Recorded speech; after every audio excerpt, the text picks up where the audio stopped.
ముఖ్యంగా గ్రామీణ ప్రాంతాల నుంచి వచ్చినటువంటి ఉద్యమాల గడ్డ కరీంనగర్ గడ్డ. అక్కడ వచ్చినటువంటి చైతన్యము ఉద్యమాల నుంచి వచ్చింది. అక్కడ అలాంటి ఉద్యమాల నుంచి నేను కూడా వచ్చిన. నేను ఇక్కడికి వచ్చిన తర్వాత మీరు మాట్లాడేది స్వామి అగ్నివేష్ అండ్ డెమోక్రటిక్ సంఘ ఇవన్నీ విన్నప్పుడు కొంచెం అమ్మ కూడా అంటుంది democratic, what is the democratic Telugu అని. అంటే ప్రజాస్వామ్యం అంటే జనరల్గా మర్చిపోతున్నాము అనేది. అంటే ఈరోజు ఆ వర్డ్ అదేదైతే పెట్టుకున్నారో మీరు ఆ నేమ్, దాంట్లోనే చాలా పవర్ కనబడుతుంది, స్ట్రాంగ్ వర్డ్. ఎందుకంటే ప్రతి ఒక్కరికి కావాల్సింది ప్రజాస్వామ్యం, democratic way of living and question to government or any one. అది అంటే మనకు ఆ స్వేచ్ఛ, ఆ ప్రజాస్వామ్యం ఉండాలి. అది ఉండే విధంగా భారత రాజ్యాంగం, కాన్స్టిట్యూషన్ ఆల్రెడీ ఉంది. బట్ ఎంతవరకు ఇంప్లిమెంటేషన్ అవుతుంది ఏంది అని అన్నప్పుడు దాన్ని ఇంకా రూట్లోకి వెళ్ళి మళ్ళొక్కసారి గుర్తు చేయడం మీ సంఘం ఆ పని చేస్తుందని నేను భావిస్తూ ఉన్నాను. ముఖ్యంగా చాలామంది అంటే ఎన్జిఓస్ ఉంటారు, లేదా పని చేయాలనేటువంటి లక్ష్యంతో చేస్తారు. కానీ ఎక్కడ ఏ పని చేయాలో అక్కడే అది చేస్తేనే అది సక్సెస్ వస్తుంది, సాటిస్ఫాక్షన్ కూడా వస్తుంది. అంటే చేంజ్, మనం అనుకున్న కలలు కన్నా మీ ఓన్ డ్రీమ్స్ మీరు రీచ్ కాగలగాలంటే ఖచ్చితంగా ఆ సెలెక్షన్ అనేది కరెక్ట్ వేలో ఉండాలి. మనము 100 చెట్లున్న కాడ ఇంకొక చెట్టు పెడితే పెద్దగా ఏం రిజల్ట్ ఉండదు. కానీ ఏమి లేని కాడ ఫస్ట్ వాళ్ళకొక దారి చూపాలి, వాళ్ళకొక నీడనివ్వాలి, వాళ్ళలో మార్పు తీసుకురావాలి. కాబట్టి మీరు ఆ రూట్లోకి రావడం నాకు చాలా సంతోషం అనిపించింది. ముఖ్యంగా మీరు ఏదైతే లక్ష్యాలను ఏర్పాటు చేసుకున్నారో, ఎయిమ్స్, మీ థాట్స్ కానీ మీ టార్గెట్స్ కానీ చాలా గొప్పగా అనిపించింది. ఖచ్చితంగా అవి రీచ్ కావడం కోసం, వాటిని మీరు చేరుకోవడం కోసం కొన్ని కష్టాలు పడాల్సి వస్తుంది. బట్ వెనుక పోతే ఏం ఫలితం ఉండదు, ముందుకే వెళ్ళాలి. అప్పుడే దాని యొక్క రిజల్ట్ని మీరు చూడగలుగుతారు. సో ముఖ్యంగా మహిళలు, గ్రామీణ ప్రాంత మహిళలు, ఇవాళ గ్రామాలలో మహిళలు లేకుండా ఈ సమాజము ఆహార భద్రత ఉండదు. ఇవాళ గ్రామీణ మహిళలు ఎంతో కష్టపడి పొద్దంతా పనిచేసి వ్యవసాయ ఉత్పత్తులు కావచ్చు, ఇతరతర మార్కెటింగ్ వెజిటేబుల్స్ కావచ్చు, రకరకాల పప్పు దినుసులు కావచ్చు, పాడి పంటలు, ఇవన్నీ పండించడం కోసం వారు ఎంతో కష్టపడతారు. కొంతమందికి గ్రామీణ మహిళలు వాళ్ళ యొక్క పని చూసినప్పుడు మనకు చాలా చిల్లరగా, చీప్గా కూడా ట్రీట్ చేస్తూ ఉంటారు. కానీ వారు లేకుంటే ఇక్కడ కానీ ఎక్కడ కానీ ఉండదు. కాబట్టి వాళ్ళని గౌరవించాలి. వాళ్ళలో ఉన్నటువంటి, ఇక్కడ స్టేజ్ మీద ఉన్న వాళ్ళ అంత చదువు వాళ్ళ దగ్గర లేకపోవచ్చు, కానీ వాళ్ళకు గొప్ప గొప్ప ఆలోచనలు ఉంటాయి, ఇతరులను గౌరవించే కాన్సెప్ట్ ఉంటుంది, మర్యాద ఇచ్చే అటువంటి గొప్ప హృదయం ఉంటుంది గ్రామీణ మహిళలకు కూడా. వాళ్ళని మనం ఇంకా ఏమి ఇవ్వగలగాలి, వాళ్ళ కష్టాలు ఏమున్నాయి, వాళ్ళ ఇబ్బందులు ఏమున్నాయి అని తెలుసుకొని ఒక డెమోక్రటిక్ వేలో మీ సంఘం ఖచ్చితంగా ముందుకెళ్తే ఈ రాష్ట్రానికి, ఈ దేశంలో ఒక ఆదర్శవంతమైనటువంటి ప్రోగ్రామ్ను మీరు ఇచ్చిన వాళ్ళు అవుతారు. ఇప్పటికీ మేము మరి ఇందాక అమ్మ చెప్పినట్టుగా 33% ఆ రోజు రాజీవ్ గాంధీ గారు ఇవ్వడం మూలంగా గ్రామ పంచాయతీలలో సర్పంచులు కానీ, జెడ్పీటీసీలు కానీ, ఎంపీపీలుగా కానీ, చైర్మన్లుగా కానీ పొలిటికల్ పవర్ కొంత ముందుకు వస్తున్నారు. ఎక్కడైనా చూసినప్పుడు కొంత ముందుకు రాగానే వెనుకకు లాగే వాళ్ళు కూడా చాలామంది కనిపిస్తారు. అప్పుడప్పుడు బాధ అనిపిస్తుంది, అరే మనం ఎంత ముందుకు వెళ్దామన్నా వెనుకకు లాగుతుంటారని. ఇది ప్రతి దగ్గర ఉంటుంది, పొలిటికల్లో ఉంటుంది, మీరు ఇప్పుడు ఎన్జిఓ స్టార్ట్ చేసిన కార్యక్రమంలో ఉంటుంది, సుధాగారి ఫౌండేషన్లో ఉంటుంది, నా యాజ్ ఎ పొలిటికల్ అంటే ఒక మినిస్టర్గా నేను కూడా అట్లాంటివి ఫేస్ చేస్తూ ఉంటా. మనం ఏదో ఒకటి మంచి చేద్దామని పోతే వెనుక చాలా ట్రోల్స్ చేస్తూ ఉంటారు, బ్యాడ్ కామెంట్స్ పెడతా ఉంటారు, కించపరుస్తూ ఉంటారు. ఇంట్లో నుంచి బయటకు వచ్చినటువంటి మహిళల మీద కూడా రకరకాలుగా వేధింపులకు గురి చేస్తూ ఉంటారు. కానీ వాటిని పట్టించుకొని మనం అక్కడే ఉంటే ముందుకు పోలేము, భవిష్యత్తులో కూడా ఈక్వాలిటీ అనేది మనం సృష్టించలేము. కాబట్టి ఖచ్చితంగా గ్రామీణ ప్రాంత మహిళల యొక్క చైతన్యం ఉంది వాళ్ళకు. వాస్తవానికి ఆ చైతన్యాన్ని మరి అన్ని రంగాల్లోకి వెళ్ళేటట్టుగా ఒక కుటుంబ చూసుకునే చైతన్యం, ప్రశ్నించే చైతన్యం, పిల్లల పట్ల ప్రేమ అనురాగాలు, ఇతరులకు మంచి ఆలోచనలు ఇచ్చే చైతన్యం అంతా ఉంటుంది. బట్ ఇన్కమ్ జనరేట్ చేసుకోవడము, లేదా బయటకు వచ్చినప్పుడు బయట అంటే రోజు రోజుకు వస్తున్నటువంటి మార్పులు, న్యూ ఛాలెంజెస్, వాటిని ఎట్లా ఫేస్ చేయాలి అనేది కూడా డే బై డే మనం వాళ్ళకు చెప్పాల్సినటువంటి అవసరం కూడా ఉంది. సో మేము ఈ మధ్యకాలంలో మహిళా సంఘాల మీద ప్రత్యేకంగా సీఎం రేవంత్ రెడ్డి గారు దృష్టి పెట్టడం జరిగింది. ఇందాక గీతమ్మ చెప్పినట్టుగా వారి ఆధ్వర్యంలో నుంచి మహిళా సంఘాలు ఏర్పాటు చేసి వారికి 10 రూపీస్ సేవ్ చేసుకునేది. ఫస్ట్ 10 రూపాయలు పొదుపు, ఇప్పుడు ₹1,00,000 మరి వడ్డీలు లేకుండా గవర్నమెంట్ నుంచి బ్యాంక్ లింకేజ్ తీసుకొని వాళ్ళు వ్యాపారాలు చేసుకోవడం కోసం కూడా మేము సపోర్ట్ చేస్తూ ఉన్నాం. ఏ వర్క్ వచ్చినా మహిళలకు ఇస్తున్నాం. మహిళలు ఆర్థికంగా ఎక్కడైతే పురోగతి సాధిస్తారో ఆ సమాజము ఖచ్చితంగా ప్రగతి పదంలో ఉంటుంది. ఆర్థిక వ్యవస్థ మనల్ని అన్ని రకాలుగా ముందుకు తీసుకెళ్తుంది. ఒక్కొక్కసారి ఆర్థికంగా లేనప్పుడు మన ఎంత తెలివితేటలున్నా అప్పుడప్పుడు కొంచెం వెనుకకు లాగుతూ ఉంటుంది. కాబట్టి ఇంట్లో కష్టాలు లేకుండా, ఇంట్లో పిల్లలు మంచిగా చదువుకోవడానికి, ఇంట్లో ఏదన్నా కష్టం వస్తే మరి ఓ ₹4 ఖర్చు పెట్టుకొని ట్రీట్మెంట్, వైద్యం పొందడం, హెల్త్ తీసుకోవడానికి, ఇవన్నిటికి కూడా కొంత ఆర్థిక పునాది అనేది చాలా గొప్ప ఊతం. అట్లనే ఎంత ఆర్థిక ప్రగతి సాధించినా కూడా ఈరోజు మహిళల పట్ల ఇంకా లైంగిక సెక్సువల్ హరాస్మెంట్ అనేది చాలా ఘోరంగా జరుగుతుంది. దీని పట్ల కూడా మనం అందరం ఒక గొప్ప ఆలోచనతోటి ముందుకెళ్లాల్సినటువంటి అవసరం ఉంది. ఎందుకు ఇంకా అలాంటి దృక్పథం ఆడవాళ్ళు, నిన్నగాక మొన్న కలకత్తాలో ఒక అమ్మాయి, మన దగ్గర ఒక అమ్మాయి, ఇట్లా ఆమె డాక్టర్ అయినా కూడా రేప్ చేసి చంపబడ్డది. అంటే అందరితో సమానంగా చదువుకొని మగవాళ్ళతోటి తల్లిదండ్రుల ఆశలు, తన ఆశలు నెరవేర్చుకుంటూ మరి వైద్య వృత్తిలోకి వచ్చి అంటే ఎక్కడైతే పని చేసే వర్కింగ్ ప్లేస్లో ఆమె చంపబడ్డది, రేప్ చేయబడ్డది. అంటే ఇంకా ఎట్లా మరి ఇంకా. కాబట్టి ఇది పర్సనల్గా కూడా ఎంతో వేధిస్తున్నటువంటి, ఉమెన్కు వేధిస్తున్నటువంటి ప్రశ్న. కాబట్టి తొందరలోనే మేము మహిళలను ఆర్థిక రంగంలో, అదేవిధంగా సామాజిక భద్రత విషయంలో, economical security and social security టైప్గా కొన్ని మా ఉమెన్ అండ్ చైల్డ్ డిపార్ట్మెంట్ నుంచి, ఆ మహిళా సంక్షేమ శాఖ నుంచి కూడా ఆలోచించి ఆల్ గ్రూప్స్ని ఇన్వాల్వ్ చేసి ఫస్ట్ మనం అనుకుంటాం శిక్ష, తర్వాత శిక్షణ. ఒక క్రైమ్ జరిగినప్పుడు prevention is better than cure అని ఎట్లయితుందో, prevention is better than crime increase. అంటే క్రైమ్ జరగక ముందు కూడా ఎట్లా మనం దాన్ని నిర్మూలించాలి. ఒక నేరం జరిగినాక మనం కొంతమందికి ఉరిశిక్ష వేస్తున్నాం, ఎన్కౌంటర్స్ చేసి చంపేస్తున్నాం, అయినా కూడా ఇంకా మార్పు రావడం లేదు. పనిష్మెంట్ ఖచ్చితంగా ఉండాలి, శిక్ష ఉండాలి, శిక్షతో పాటు శిక్షణ కూడా ఇవ్వాలి. లేడీస్ను పూజించే దేశము, ఇవాళ దేవతలుగా కొలిసే ప్రాంతాలు మనవి. ఎందుకు ఇంత బ్రతికే అటువంటి స్వేచ్ఛ లేకుండా పోతుంది? కేవలం ఈ లైంగిక వాంఛతో ఎదుటి వాళ్ళు అమ్మాయిలను ఈ రకంగా ఇబ్బంది పెడుతున్నారు. దాని పట్ల ప్రభుత్వాలు, స్వచ్ఛంద సంస్థలు, వ్యక్తులు, సంఘాలు అందరూ కూడా ఒక అవేర్నెస్ క్యాంప్ లాగా తీసుకొచ్చి, మనం మహిళల్ని గౌరవించే, పూజించే దేశంలో పుట్టినాం. మనం పుట్టింది ఒక తల్లి కడుపులో, మనతో నడిచింది చెల్లె, మనకు వెంట ఉండేది లైఫ్ లాంగ్ వైఫ్, ఆమె కూడా ఒక ఆడామనే. అయినప్పుడు ఎందుకు వాళ్ళ యొక్క జీవితాలను ఈ రకంగా నాశనం చేయాలి? ఇది ఎంత పెద్ద క్రైమ్, ఎంత పెద్ద నేరం ఇది అనేది కూడా అవేర్నెస్ ఈజ్ ఇంపార్టెంట్ అనే యాంగిల్లో కూడా మేము కొన్ని కార్యక్రమాలు చేపట్టడం జరుగుతుంది. సో ఏది ఏమైనా చైతన్య గారు అండ్ రెజీనా గారు ఒక మంచి డెమోక్రటిక్ సంఘ తీసుకురావడం చాలా ఇది ఈ సమాజానికి అవసరం. మీరు అన్నట్టుగా యాజ్ ఏ పొలిటికల్ లీడర్స్ మేము ఎంతో చేయాలని వస్తాం. Belongs to Adivasis or Dalits or weaker sections, అంటే పేదవాళ్ళంగా వచ్చినాం. కానీ డబ్బు ఉంటేనే రాజకీయం చేయగలుగుతాం, డబ్బు ఉంటేనే ఎలక్షన్లలో నిలబడగలుగుతాం. అంటే సేవ వేరు, డబ్బు వేరు.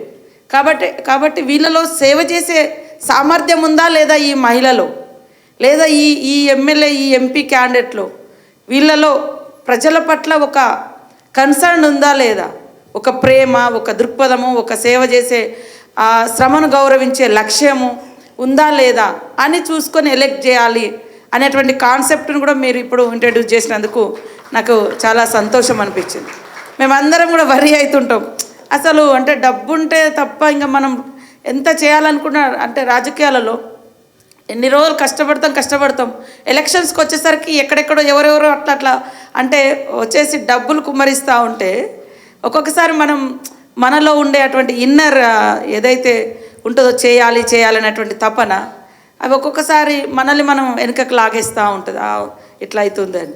కాబట్టి ఖచ్చితంగా ఈ డెమోక్రటిక్ సంఘ యొక్క మరి లక్ష్యాలు మహిళల యొక్క ఆర్థిక ప్రగతి, మహిళలను అన్ని రంగాల్లో ముందుకు తీసుకురావడం, వాళ్ళ యొక్క శ్రమను గుర్తించడం, వాళ్ళని ఎంకరేజ్ చేయడం, వాళ్ళకు వీలైన పద్ధతిలో ఎట్లా వీలైతే అట్లా సపోర్ట్ చేస్తూ వాళ్ళని డే బై డే మరి ఆర్థిక ప్రగతి వైపు నడిపించాలి. సామాజిక భద్రత, సామాజిక గౌరవము, యాజ్ ఎ పొలిటికల్ లీడర్గా కూడా డెసిషన్ మేకర్స్గా కూడా వాళ్ళు పార్లమెంట్లో కావచ్చు, అసెంబ్లీలో కావచ్చు, ఎనీ డెసిషన్స్లో చట్టాలు తయారు చేయడంలో కావచ్చు 50% మన ఉమెన్ రీచ్ అయ్యే విధంగా ఈరోజు మీరు పునాది వేసినటువంటి ఈ యొక్క డెమోక్రటిక్ సంఘ వర్క్ చేయాలని మనస్ఫూర్తిగా బ్లెస్సింగ్స్ ఇస్తూ ఉన్నాం. అదే కాకుండా బ్యాక్ టు మనం ఒకసారి గ్రామాల్లోకి వెళ్ళినప్పుడు మనం ఏదైనా కొంత ఊరికి ఇవ్వాలి. మనం ఎక్కడి నుంచో వస్తాం, కానీ మనం పుట్టి పెరిగినటువంటి ప్రాంతాలకు, మనం వచ్చినటువంటి సమాజాలకు, మనం చూసినటువంటి వెనుకబాటుతనాన్ని ఇన్నేళ్ళైనా మళ్ళీ మన అదే కనిపిస్తుంది. కాబట్టి దాన్ని రూపుమాపడం కోసం కూడా ఒక్కొక్కరు ఒక్కొక్క అడుగు. ఇవాళ మనము శ్రీమంతుల సినిమా చూసి సంతోషపడతాం, కానీ లేకుంటే ఇంకేదో చూసే. కాబట్టి నేను అందరినీ కరోనాప్పుడు కూడా అందరికి ఒకటే అప్పీల్ చేసిన, మనం సంపాదించిన దాంట్లో ఆవగింజ అంతా ఎక్కువ వద్దు, కొంచెం మనం వృధాగా ఖర్చు పెట్టే లేదా ఏదో వేరే వాటి కోసం ఖర్చు పెట్టే కంటే కష్టాలలో ఉన్నటువంటి వాళ్లకు, పేదరికంతో బాధపడుతున్నటువంటి వాళ్లకు, ఆ కష్టాల నుంచి వాళ్ళని బయటికి తీసుకురావడం కోసం మనం ఎంతో కొంత ఉన్నటువంటి అవకాశాలు, మనకుండే అవకాశాలను బట్టి సహాయం చేస్తే వాళ్ళు కూడా ఈ సమాజంతో కొంత ఈక్వల్గా డెవలప్ అయి మిగతా వాళ్ళతో సమానంగా అభివృద్ధి పదంలోకి వస్తారు. కాబట్టి మేము ఈ మధ్యలో ఒక మీటింగ్ కూడా ఆర్గనైజ్ చేసినాం. ఎన్జిఓస్తో కావచ్చు, కార్పొరేట్ కంపెనీస్తో కావచ్చు. One corporate company have to take adopt 1 village for every year. అంటే మనం ఎక్కడెక్కడో కాకుండా ఎక్కడైతే ఇప్పుడు చైతన్య కూడా కరీంనగర్లోనే గోపాల్పురం పోయిన తర్వాత అక్కడ ఉన్నది ఏంటిది, హైదరాబాద్లో ఎట్లా ఉంది అనేది కొంత తేడా కనిపిస్తుంది. ఆ ఊర్లలో సిచ్యువేషన్ ఎట్లుంటుంది, హైదరాబాదు లేదా సిటీ బేస్డ్ మీరు చిన్నప్పటి నుంచి చూసినటువంటి ప్రాంతాలు. కాబట్టి 2 రకాల షేడ్స్ ఉన్నాయి.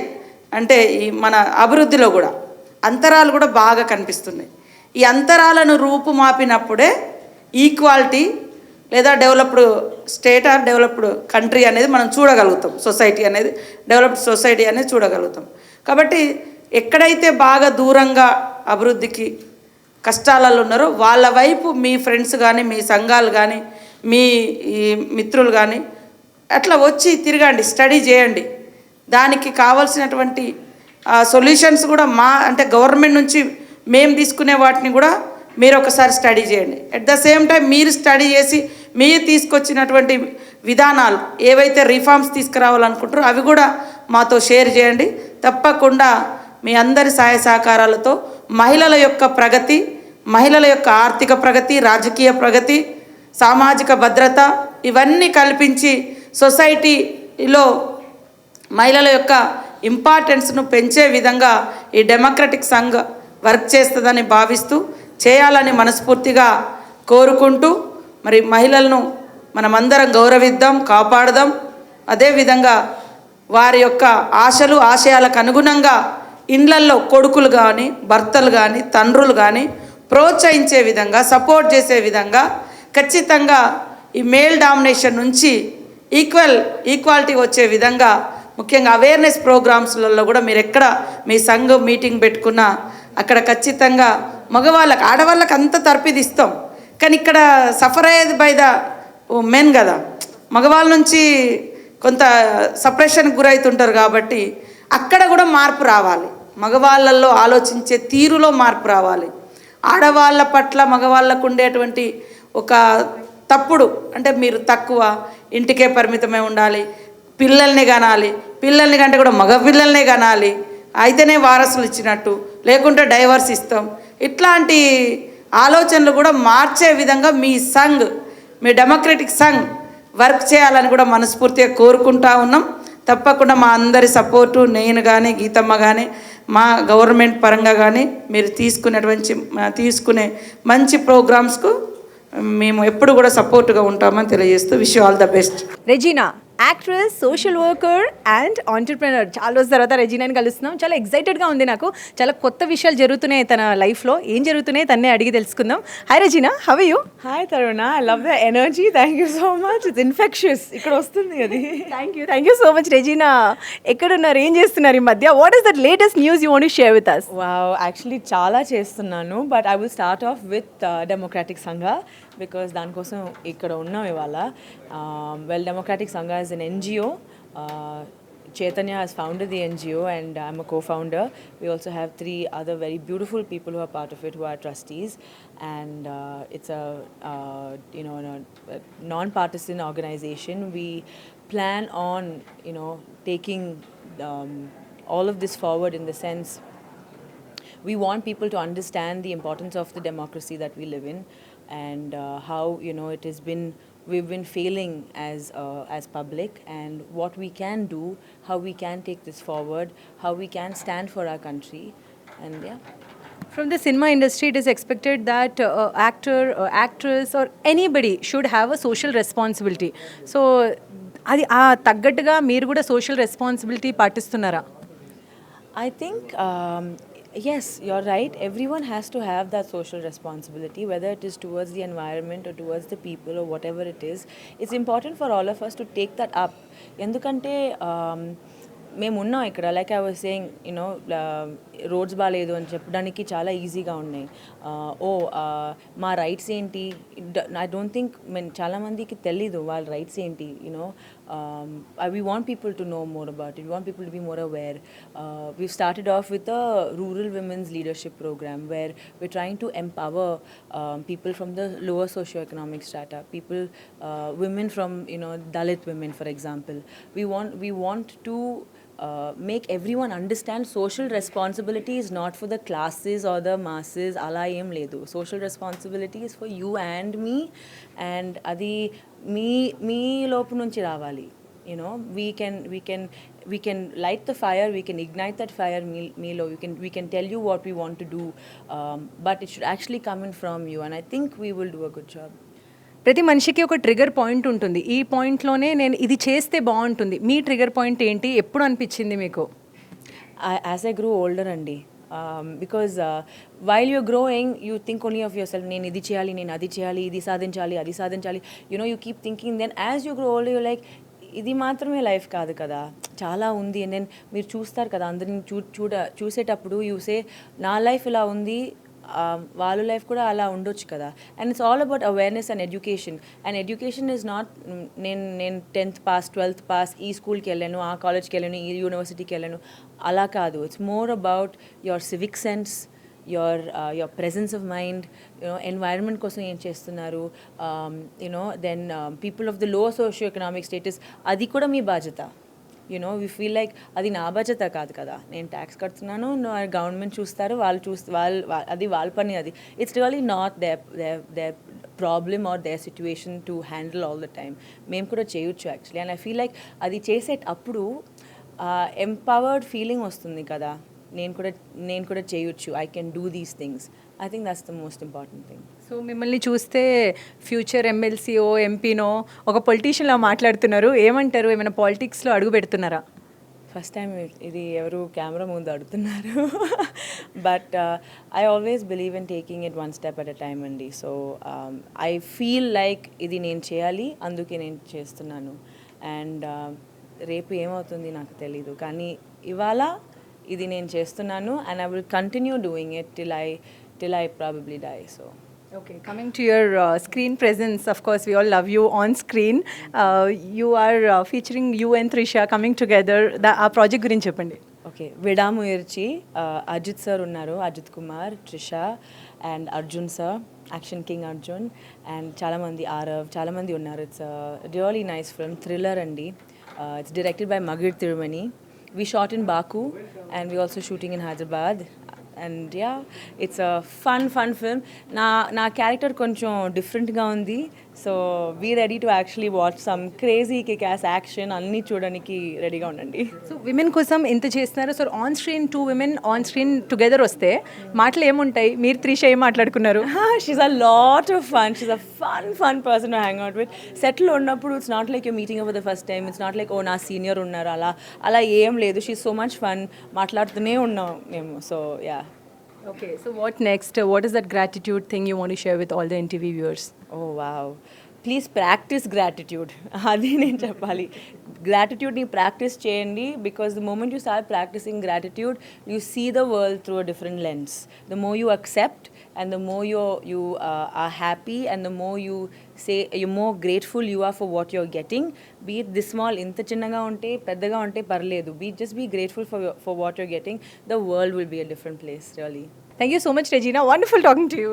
Always wonderful talking to you, Taruna. Love you so much. Love you too.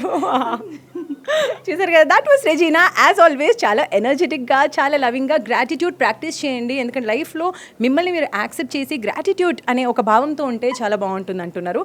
World will be a different place అంటుంది రెజీనా. కెమెరా పర్సన్ అలీతో తరుణ, NTV హైదరాబాద్.